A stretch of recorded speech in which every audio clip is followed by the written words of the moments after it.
Assalamualaikum warahmatullahi wabarakatuh. Pada materi kita di kesempatan kali ini, kita akan membahas mengenai bagaimana menangani orang dewasa dan dalam perspektif intervensi individual dan juga intervensi kelompok. Yang pertama adalah pengertian. Pengertian dari intervensi psikologis pada usia dewasa adalah sebuah proses terstruktur yang bertujuan dalam membantu individu dewasa mengatasi permasalahan mereka baik secara emosional, perilaku, relasi, atau eksistensial melalui pendekatan psikoterapi.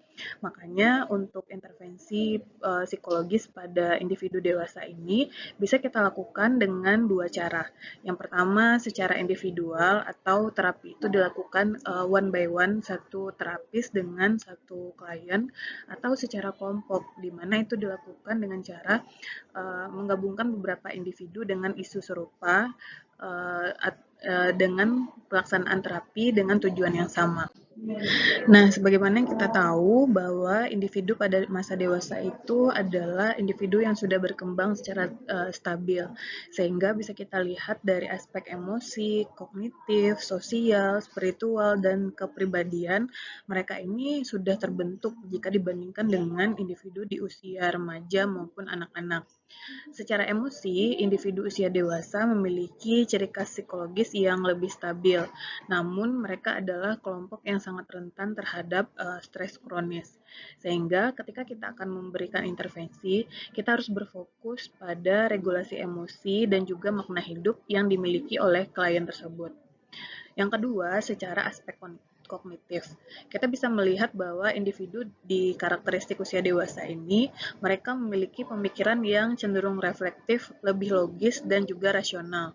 Sehingga intervensi yang bisa kita gunakan itu harusnya intervensi yang bisa memunculkan insight atau insight oriented. Contohnya itu seperti CBT dan juga REBT atau Rational Emotive Behavior Therapy. Secara sosial, individu di usia dewasa itu adalah memiliki peran dan tanggung jawab yang besar, baik terhadap keluarga maupun pekerjaannya.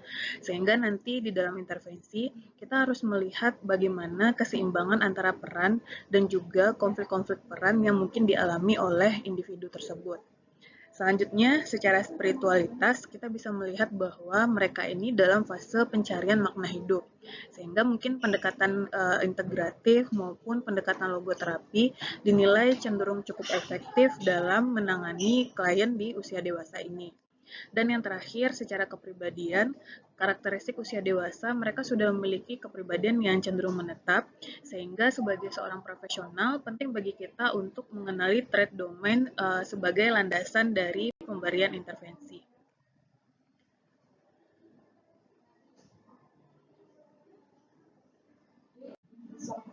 Nah, selanjutnya adalah jenis intervensi yang sifatnya individual.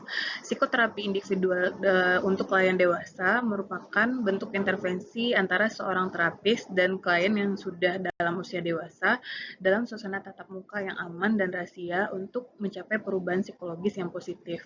Tapi perlu diingat bahwa seiring dengan berkembangnya teknologi saat ini, sudah juga populer bahwa ada intervensi psikoterapi individual yang digunakan dengan berbasis digital.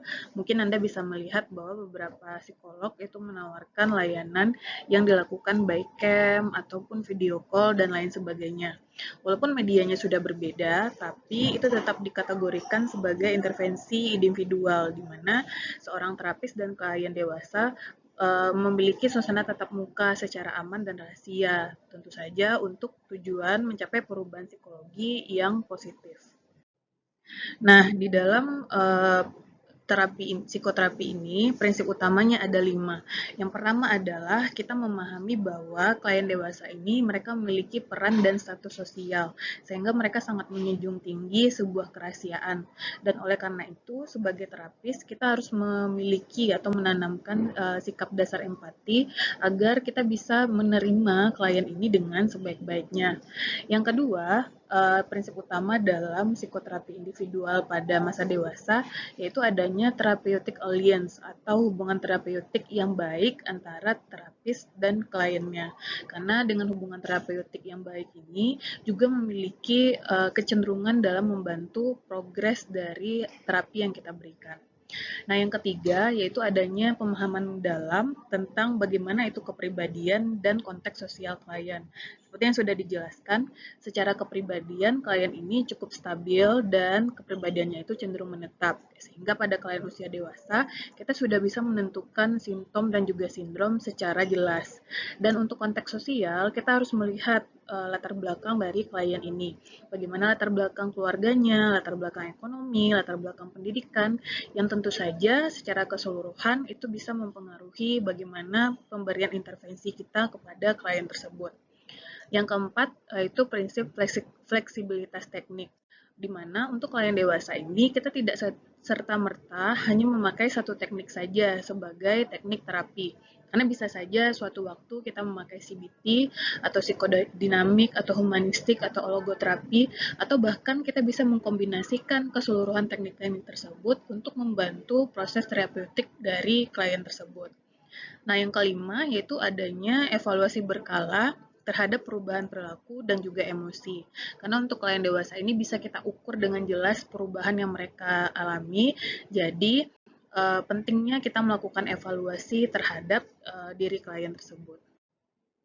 Nah, dari sekian banyak jenis-jenis psikoterapi yang bisa kita berikan, penelitian terkini menunjukkan bahwa ada beberapa teknik yang ternyata lebih memiliki efektivitas tinggi dalam beberapa kasus yang cenderung dialami oleh individu dewasa. Yang pertama pada kasus depresi di usia dewasa, ternyata memang beberapa penelitian atau bahkan lebih banyak penelitian yang menunjukkan bahwa teknik CBT sangat efektif untuk membantu individu. Yang kedua, pada kasus kecemasan dan burnout kerja, ada beberapa teknik yang dianggap cukup efektif dan efisien dalam menanganinya, seperti mindfulness based CBT, acceptance dan commitment terapi atau ACT. Yang ketiga, krisis makna hidup atau logoterapi. Nah, pada krisis makna hidup ini, pendekatan spiritual itu cenderung kuat untuk membantu individu dalam menangani permasalahan, sehingga logoterapi dianggap sebagai salah satu teknik yang memang efektif dalam menangani permasalahan klien tersebut. Dan yang terakhir, masalah relasi interpersonal, di mana terapi psikodinamik atau interpersonal terapi atau disingkat dengan IPT itu dirasa cenderung efektif dalam mengurangi permasalahan yang dialami oleh klien.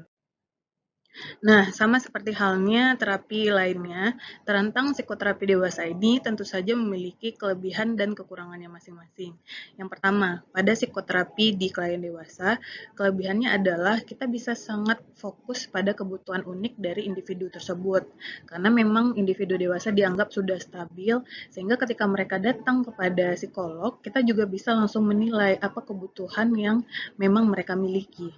Yang kedua, adanya hubungan terapeutik yang mendalam. Karena mereka sudah stabil, mereka sudah tahu apa yang mereka mau dan mereka butuhkan, maka hubungan terapeutik antara klien dan juga psikolog itu bisa lebih mendalam karena adanya keterbukaan. Lalu yang ketiga, adanya privasi yang tinggi. Karena mereka menyadari bahwa semua interaksi antara psikolog dan klien itu adalah konfidensial, artinya mereka juga mampu menjaga privasi mereka dengan sangat baik. Selanjutnya adalah kekurangan. Dalam psikoterapi dewasa, biasanya itu memerlukan waktu dan biaya yang lebih banyak karena memang prosesnya itu cenderung lebih lama jika dibandingkan dengan pada usia lainnya. Selanjutnya, pada terapi dewasa, ini sebenarnya tidak cocok untuk individu yang sebenarnya lebih baik belajar lewat dukungan sosial. Karena psikoterapi dewasa ini cocok pada orang-orang yang sudah berpikir secara logis dan rasional, dan dia mampu membantu dirinya sendiri untuk berkembang atau menjadi lebih baik. Nah, bagaimana kaitan karakter dan kepribadian dengan proses intervensi? Sekarang kita melihat dengan teori dasar kepribadian ya, bahwa tipe kepribadian itu memiliki 6 kecenderungan, yaitu extrovert, introvert, neurotik, perfeksionis, dan juga open to experience. Nah, kepada pribadi yang extrovert, kita bisa melihat bahwa tantangan kita dalam melakukan terapi, mereka cenderung berbicara banyak hal, sehingga terkadang ketika dalam proses terapi itu, kita sulit untuk menentukan permasalahan utama yang mereka alami, karena mereka menutup permasalahannya itu dengan banyak bicara. Sehingga strategi pendekatan yang mungkin cocok untuk individu dengan kecenderungan tipe kepribadian ini, yaitu kita menggunakan refleksi dan juga menggunakan diskusi yang terstruktur. Yang kedua, terapi introvert. Nah, orang-orang yang memiliki kecenderungan kepribadian introvert biasanya merupakan individu yang sulit membuka diri, sehingga dirasa bahwa teknik terapi nonverbal seperti journaling itu lebih cocok untuk membuat individu lebih bisa berprogres. Yang ketiga, kecenderungan terapi neurotik. Kalau neurotik ini merupakan individu dewasa yang sangat rentan mengalami kecemasan tingkat tinggi, sehingga teknik CBT ataupun mindfulness dirasa efektif dalam menghadapi klien tersebut. Nah, yang keempat adalah tipe perfeksionisme. Nah, individu tipe perfeksionisme ini memiliki kecenderungan sulit menerima kegagalan, sehingga teknik terapi yang paling mungkin dilakukan adalah REBT dan juga self-compassion training. Dan yang terakhir adalah open to experience. Nah, orang-orang dengan kecenderungan open to experience biasanya merupakan individu yang mudah dalam beradaptasi, sehingga pada individu ini cocok untuk diberikan terapi eksistensial ataupun terapi integratif. Nah, selanjutnya ada beberapa kasus terkait dengan kasus intervensi individual. Misalnya, seorang pria 35 tahun mengalami burnout akibat tekanan pekerjaan, sehingga dia mengalami kehilangan dalam makna hidupnya. Nah, pada kasus-kasus seperti ini, kita bisa melakukan teknik logoterapi, di mana tujuannya untuk membantu klien menemukan kembali nilai dan juga tujuan hidupnya. Ketika dia sudah mengetahui lagi nilai hidup dan tujuan hidupnya, maka dia diasumsikan akan lebih bersemangat dalam menjalani pekerjaan dan kehidupannya sehari-hari. Selanjutnya, teknik terapi yaitu Mindfulness Based Stress Reduction atau MBSR, di mana teknik ini dirasa mampu dalam melatih kesadaran diri dan penerimaan bagi individu tersebut. Nah, jenis intervensi yang kedua adalah intervensi kelompok, di mana intervensi kelompok ini adalah psikoterapi kelompok atau tekniknya dilakukan di mana beberapa individu dengan masalah serupa berpartisipasi bersama dalam satu sesi terapi yang dipandu oleh satu terapis. Tujuan dari intervensi kelompok ini pertama adalah meningkatkan dukungan sosial dan membuat klien ini memiliki rasa kebersamaan, karena dengan adanya terapi kelompok dirasa dia tidak sendiri dalam menghadapi permasalahan dia saat ini. Lalu yang kedua, mengembangkan keterampilan interpersonal, karena biasanya individu dewasa yang cocok untuk diberikan intervensi kelompok, mereka sangat sulit dalam membangun relasi interpersonal, sehingga kita bisa mengembangkan keterampilan tersebut dalam intervensi kelompok tersebut. Yang ketiga, menumbuhkan insight diri melalui cermin sosial. Jadi, setiap anggota itu diminta untuk melakukan refleksi antar anggota. Ia bisa melihat kesalahannya dari diri orang lain yang mungkin mengalami permasalahan yang sama. Dan yang keempat, memfasilitasi penerimaan dan perubahan pada diri individu tersebut. Nah, jenis-jenis terapi kelompok untuk dewasa itu kita golongkan menjadi 4, yaitu support group, psikoedukatif group, terapi group, dan juga kelompok pengembangan diri. Kalau support group itu berfokus pada kelompok-kelompok yang memang butuh dukungan sosial secara sangat komprehensif, misalnya kelompok orang tua tunggal atau single parent, kelompok lansia, ataupun mungkin kelompok caregiver. Lalu yang kedua, kelompok psikoedukatif. Nah, kalau kelompok psikoedukatif ini tujuannya adalah belajar keterampilan yang untuk usia dewasa itu kita fokuskan untuk regulasi emosi ataupun coping stress. Yang ketiga adalah kelompok terapeutik group atau terapi group, di mana tujuan dari terapi ini adalah menggali konflik intrasikis dan juga relasi antar anggota. Dan yang terakhir adalah kelompok pengembangan diri, di mana kita bisa membantu dalam meningkatkan efikasi diri dan motivasi diri pada diri klien tersebut. Nah, kelebihan dan kekurangan dari intervensi kelompok itu diantaranya, pertama, secara dinamika sosial, mungkin saja klien itu bisa memiliki dukungan dan rasa kebersamaan yang tinggi, namun mereka memiliki kekurangan, yaitu potensi konflik antar anggota. Yang kedua adalah secara efisiensi waktu, di mana individu tersebut bisa dibantu dengan adanya kebersamaan, tapi di satu sisi mereka kurang fokus secara individual. Nah, untuk yang kedua yaitu dalam aspek efisiensi waktu, di mana untuk terapi kelompok ini kita bisa melihat bahwa kelebihannya banyak individu yang bisa kita bantu secara bersamaan. Namun di sisi lain kekurangannya adalah bisa jadi kita tidak bisa fokus untuk membantu satu individu saja, sehingga mungkin individu yang membutuhkan pendampingan yang lebih dalam itu bisa kurang fokus untuk dibantu. Yang ketiga adalah insight diri, di mana kelebihan dari intervensi kelompok ini adanya refleksi sosial yang kuat. Seperti yang tadi disampaikan bahwa mereka akhirnya bisa menilai kekurangan dan kelebihan mereka dari apa yang dialami oleh orang lain. Tetapi di sisi lain, privasinya menjadi berkurang. Nah, dalam aspek pembelajaran, ini bisa menjadi kelebihan di mana individu tersebut bisa belajar dari pengalaman orang lain. Namun, bisa kita ingat bahwa tidak semua individu yang mengalami proses pembelajaran yang sama. Nah, contoh dari intervensi kelompok tersebut ada beberapa ya. Yang pertama, sebuah kasus kelompok karyawan yang mengalami stres kerja akibat restrukturisasi organisasi. Pendekatan yang bisa kita pakai adalah CBT Group, di mana tujuannya adalah mengubah pola pikir negatif dan membangun coping adaptif dari individu tersebut. Dan teknik yang kita pakai diantaranya adalah diskusi kelompok, role play, latihan, refleksi bersama, ataupun memberikan umpan balik secara baik kepada setiap anggota dalam kelompok. Lalu selanjutnya, bagaimana bentuk integrasi antara intervensi individual dan intervensi kelompok, di mana pendekatan terbaik itu seringkali menggabungkan kedua bentuk intervensi. Misalnya, seksi individual itu bisa membantu individu dalam melakukan eksplorasi mendalam terhadap masalah pribadinya.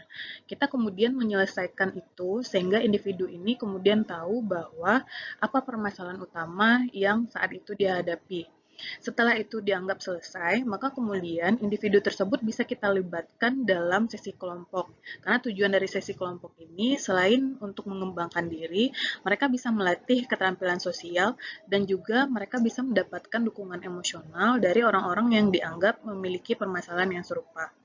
Contoh dari terapi integratif ini misalnya klien dengan depresi yang menjalani 6 sesi CBT, kemudian psikolog merasa klien ini sudah bisa untuk dilepas untuk berlatih berinteraksi sosial, maka kemudian ia kita gabungkan dalam kelompok dukungan untuk mempertahankan hasil dari terapi tersebut.